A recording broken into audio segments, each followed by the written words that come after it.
Welcome back to Higher Density Living. My goodness, how many times have you heard me say that? You are here with Jason Rigby and Alexander McKegg, your hosts of the only podcast I think out there that blends physics, spirituality, logical thought, reasonable thinking, and the human spirit all together in one. Imagine that. That's true reality. Wow. Is this the only real podcast out there? Yeah. Just a bunch of nobodies in New Mexico putting something together. You know what? Since we've been doing this podcast and I've been reading a lot and learning and all that, it's so cool to take TV shows and movies and try to find the spiritual principles in the character. Oh, for sure. Yeah. I do that all the time. Like I was telling you with Game of Thrones, it's like all ego. Many of the characters have strong archetypes. Yes. So you're like, yep, that's what they're going to do. That's how they're going to evolve. It's very, it's obvious. Yeah. And I don't know if the writers are doing that on purpose. I mean, they're so gifted. Like on HBO, I don't know if you've seen the show White Lotus. No. It's so great. So great. It's they have first season they did, and there's only like 6 episodes. Yeah. But it's basically like couples going to a Hawaiian island at a resort. Oh, cool. And then shit just goes crazy. That sounds cool. Down. You know, it's like a dark comedy, but I like those. And then the new White Lotus season 2. But whoever's the HBO writers or the main writer or whoever does these shows, HBO's by far. Well, it's because the writing is 10 times better than they've taken Joseph Campbell's principles. Yes. And then they just slightly tweak them and extend certain parts of the narrative, but it's all exactly what the human wants. 100%. Yeah. Because it's just like how they can weave these stories. And then, you know, like Seinfeld was brilliant about that. They take something little and small and then turn it into like something huge. Yeah. Yeah. Then the whole premise of the show was based on that one thing. That's brilliant writing. Big salad. Loud talking, close talking. Yeah. You know what I mean? Adopting highways. I mean, we're just start thinking about shows and just start laughing. Then the characters were so amazing. George Costanza trying to avoid work, keeping his car parked there, but they think he died. It's got bird shit all over it. I know, yeah. And then Jerry's always kind of like that, like third party keeps himself at a distance. Yeah. Then Elaine is like trying not to get caught up in shit, but she gets caught up in But stuff. Jerry gets kind of upset and then gets like magnetically pulled in. And then what's his name? Kramer or whatever. He doesn't care. He'll go into anything. Oh, he's just like opening the doors is how he is.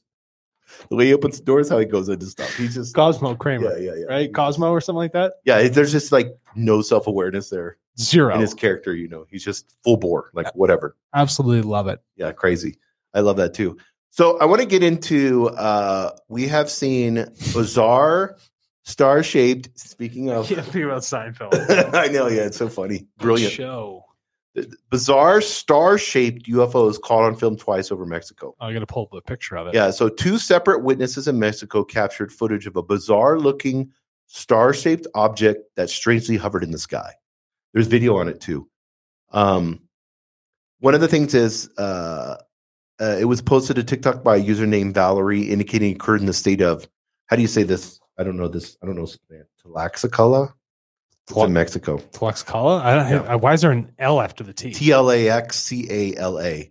It was a black spiky oddity. It moved very slowly, remained static for a long time. But there was lots of other people that saw it too.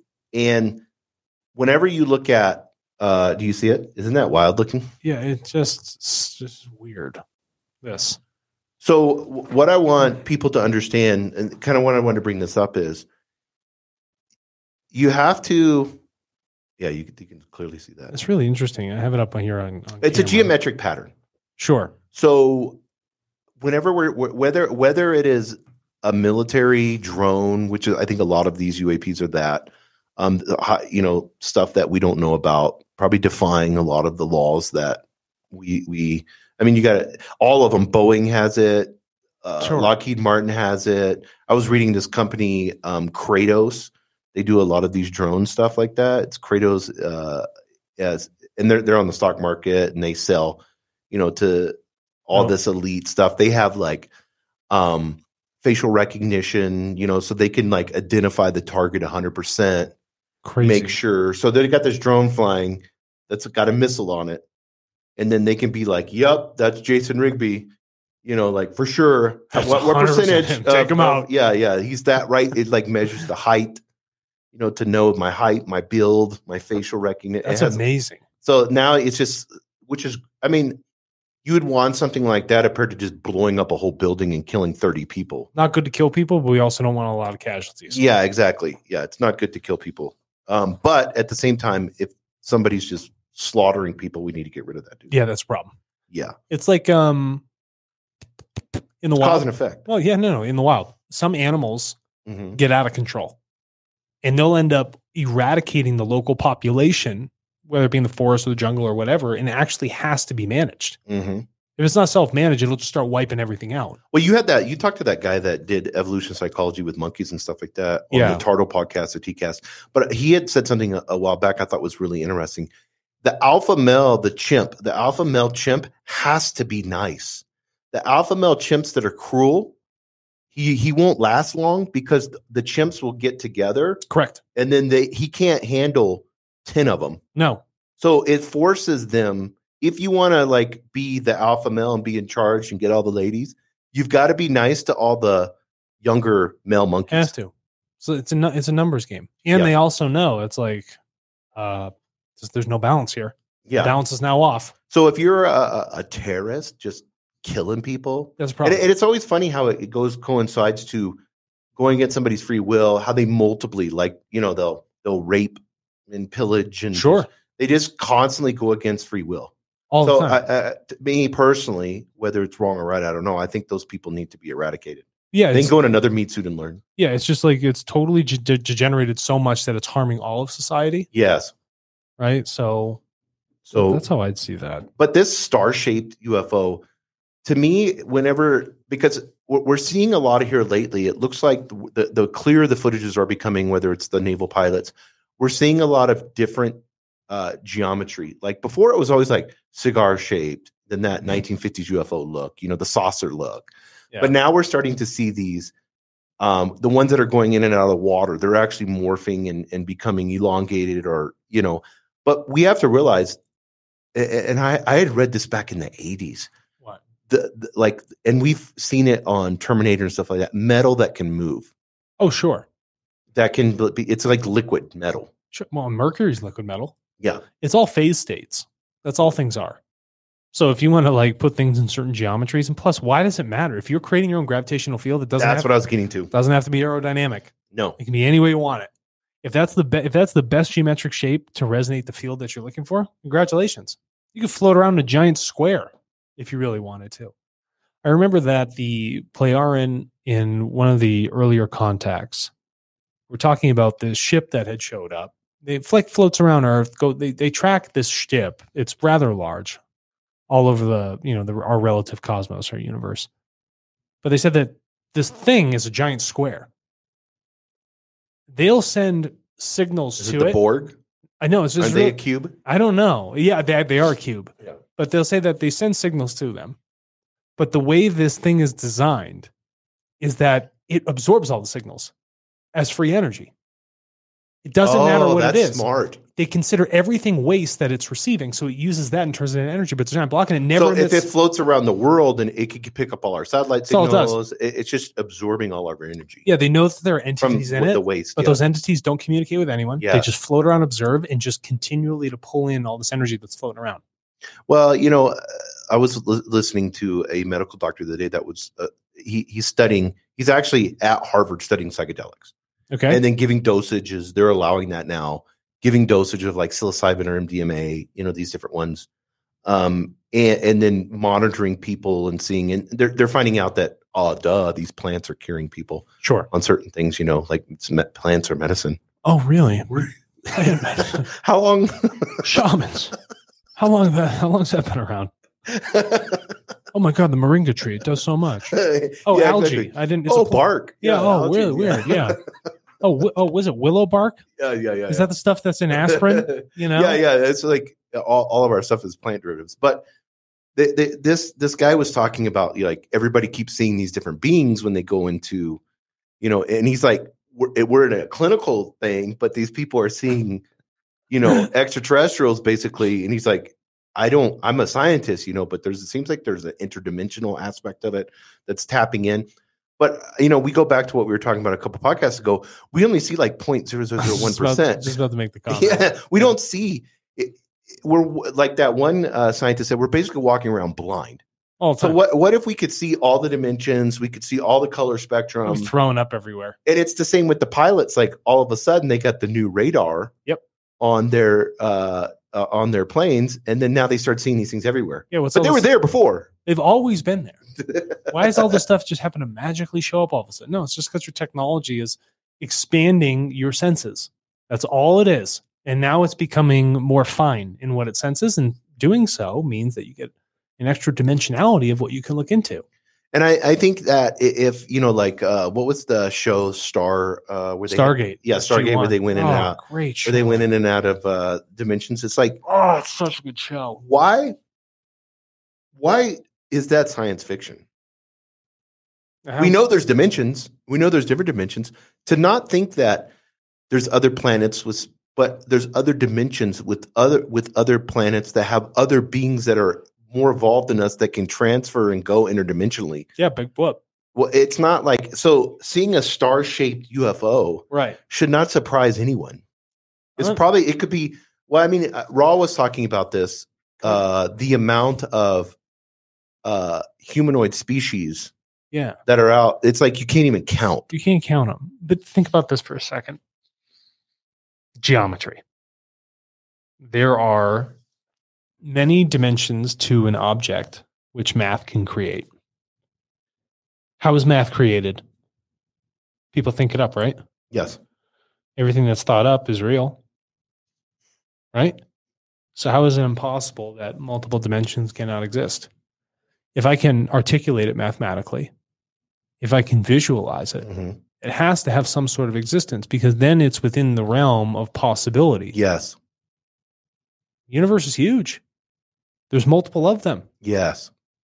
Has to be possible. It's got to be around somewhere. Well, time's relative. Even in the split experiment, they've tried that, where they put the camera where they observe it, whether it's at the screen or if it's at the two slits, or if it's at the camera itself. It still does the same thing. When you cut the camera off, cut it back on, because we've realized that light is not, like water in the sense of where it's just particles. It's actual waves and vibration. It's two things at the same time. It's particle and a wave. So I always say, like, what if you take the slits, where the slits are at, and the screen, and you put 1,000,000 years in between those? Yeah. It doesn't really matter when you're observing it. It makes no difference. It makes no difference. So what does that mean? Time is an illusion. Of course it is. Time is just a function of movement, which is just the material. And the material, if you go down to it, if you get a really good microscope and I put it on your skin, Jason, do you know what your skin is? Nothing but empty space. Yes. It's molecules that have empty space, atoms that have empty space in between them, and that's it. Nothing else. You were just a big thing of walking emptiness that just happens to be a physical vessel.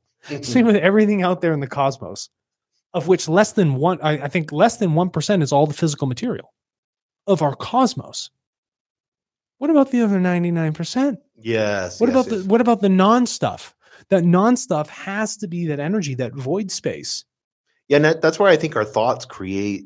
Like this table is, a guy was talking about, he had put the new Oculus sets on and he was playing ping pong, and he got so into the ping pong game that he went to put his paddle down and he went to lean on the table and fell. Yeah. Because there was no table, but he was like, I'm going to lean on and to me, when he said that, I was like, we are so caught up in our belief systems of what we believe reality is. Mm-hmm. But if we're walking around blind in this universe and we don't even know what dark matter is, and you're going to believe on top of it, all we figured out is the electrons and the neutrons and the atom. We haven't figured out the space in between those. No. What about antimatter? And that's where everything is. What about antimatter? Yeah. Everything has to have a balancer. Matter, antimatter, gravity, anti-gravity. Inhale, exhale. Exist, don't exist. That's right? Wild. Where are these things? We just haven't been able to look for them because some of these things are so fine. And dependent on our technology over time will allow us to see more and more of these things. So if it's star-shaped UFO, great. Yeah, and I want to, in closing out, this is funny. I was at a store the other day and someone hit me up from our podcast. So I thought that was kind of cool. Yeah, so I love that. And he's like, hey, bro, your show's amazing. It's great, but I have to do weed before I listen to you guys. And I like we're sober doing this. We're totally we don't need sober. weed to do the show. I love that Joe Rogan smokes weed on his podcast, but our listeners have to smoke weed to listen to our podcast. Yes, 100%. Yeah. It was super cool. But I appreciate it. Just you've had that too, where people all the come time up to you. But I appreciate that, guys. Don't ever hesitate to say hello to us. No, we're just normal. And if you have video of a UFO or anything like that, you can send it to Jason at higherdensityliving.com. Or we'll buy it from you if you upload it on Turtle. Yeah, if it's on Turtle. Because it's your data. So yeah, I need to add that to the website. Yeah, we bought a lot of them. We bought so many UFO pictures that people had taken. I haven't even looked at them yet. I haven't either. We have like hundreds. That's crazy. I think I bet you we could amass the largest catalog. That would be cool. Yeah. Observed objects. Yeah, digitally, it'd be cool to have them just all over this behind us. That'd be really neat. Just UFOs. Well, speaking of like technology here, have you seen the new waveform technology that they're coming out with? I was reading that something Facebook about this. Yes. So rather than having virtual reality where everything's totally, covering my eyes and my sensories, it's augmented. So you have glasses that you can see through, like Google Glass, but it's waveforming the text. So everything will look like holograms on top of objects. It senses distances and geometry of the physical world, and then it'll overlay this essentially what the light would look like in relation to that thing. It's called waveform. That's so cool. Because you're tapping into light. So yeah. Now we're getting into something. And now you're structuring light against physical geometries of the world is really interesting. That's really cool. Yeah, I saw a little bit about that. I also saw what Meta did the other day because Google's AI had categorized all the proteins from the DNA. And so then people have been, companies have been using the categorization of those proteins to create new drugs. Wild. So what Meta did was they correlated all of these proteins with this catalog, and then now they're creating how it maps together to create different drugs. So like if you had a bark, like a willow bark, and you had another plant, and that creates, this, I don't know how you call it, like don't ask me. Do I look like a chemist? Well, it creates a chemical. Let's say it creates a chemical bond. A chemical bond. Then that is categorized as something. But then Metas can start pulling them, and this is where I think AI and machine learning goes at its best. Is it'll be able to synthesize medicines on the cloud. Gotcha. And then but this is the cool part. Basically, what we're doing is we're cataloging creation. Yeah. And then taking evolution and creation, and then finding things to heal ourselves with. Right. And we're running it through a automatic iterative process that's learning. It's like, oh, this is the best possible drug that should be designed in this way. And I shout out to Meta for doing something like this. Was this from their nonprofit? They were like research arm? Yeah. But I don't think people realize how much Google and Meta are doing. Not just for the military industrial complex and all the AI bad stuff, but there's a lot of great things that these AI companies are doing. We always go negative with them. They're not chock full of bad people. No. It's just the decision makers that are bad. How can we monetize this? That's it. Money. We need more revenue money. For our endless shareholder growth. We need. We can't have one quarter where we're not having 40% growth every year. 5x growth. That's so silly. Forever. What company can do it forever? None. Yes. If they're doing it forever, there's something wrong. FTX. Something's wrong at FTX. Exactly. All right, everybody. Thank you very much.